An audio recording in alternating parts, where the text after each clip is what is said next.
চলুন দর্শক জেনে নেই আজকের খবরের বিস্তারিত রিপোর্টের বাকি অংশে। আপনাদের সাথে আছি আমি শাহরিয়ার বাবু।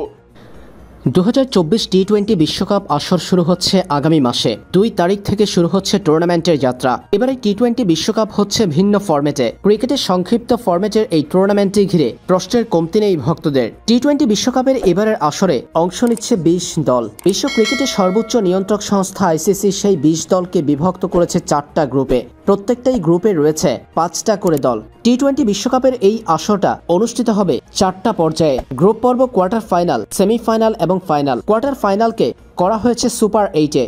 গ্রুপ পর্বের 20 দল 4 ভাগে বিভক্ত হয়ে প্রত্যেক গ্রুপ থেকে 2টা দল করে উঠবে সুপার 8-এ। অর্থাৎ গ্রুপের 5 দলের মধ্যে সেরা 1 এবং 2 চলে যাবে সুপার 8-এ। সেই ক্ষেত্রে গ্রুপ পর্বের 4 গ্রুপ থেকে 8 দল চলে যাবে সুপার 8-এ।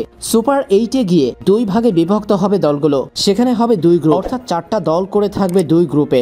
এক গ্রুপে 4 দল, অর্থাৎ ম্যাচ হবে 3টি। সুপার 8-এ গিয়ে 3 ম্যাচ খেলবে দলগুলো। এখান থেকে 2 গ্রুপের শীর্ষ 4 দল উঠবে সেমিফাইনালে। সুপার 8-এর গ্রুপ 1 থেকে 1 এবং 2 এবং গ্রুপ 2 থেকে প্রথম এবং দ্বিতীয় দল উঠবে সেমিফাইনালে। আর সেমিতে হবে 2 ম্যাচ। এরপর সেখানে নির্ধারিত হবে 2 ফাইনালিস্ট। এভাবেই সাজানো হয়েছে টি-20 বিশ্বকাপের এবারের ফরম্যাটটি।